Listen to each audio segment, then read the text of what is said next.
Birinchi raqamli valyuta kurslari kanaliga xush kelibsiz. Bugun 25-mart 2026-yil sanasida o'zbek so'mining valyuta kurslari bilan tanishib chiqamiz. AQSh dollari 3 so'm 94 tiyinga oshdi.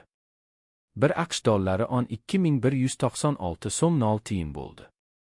Endi 100 AQSh dollari 1,219,600 so'm bo'ldi. Oxirgi oyda AQSh dollari 0,3% ga tushdi. Yevro 144 so'm 78 tiyinga oshdi. 1 yevro 14141 so'm 26 tiyin bo'ldi. Endi 100 yevro 1,414,126 so'm bo'ldi. Oxirgi oyda yevro 2,1% ga tushdi. Rossiya rubli 8 so'm 74 tiyinga oshdi. 1 Rossiya rubli 151 so'm 74 tiyin bo'ldi. Endi 1000 Rossiya rubli 151,740 so'm bo'ldi. Oxirgi oyda Rossiya rubli 4,6% ga tushdi. Xitoy yuani 3 so'm 24 tiyinga oshdi. 1 Xitoy yuani 1770 so'm 8 tiyin bo'ldi.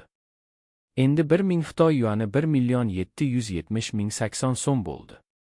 Oxirgi oyda Xitoy yuani 0,1% ga tushdi. AQSh dollarining Rossiya rubliga nisbatan kursi. 4 Rossiya rubli 88 kopeykaga tushdi. 1 AQSh dollari 80 Rossiya rubli 37 kopeyka bo'ldi.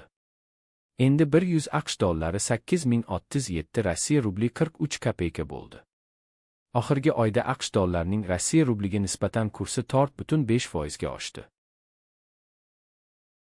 Ertaga yangi kurslar bilan uchrashguncha like bosib obuna bo'lishni unutmang.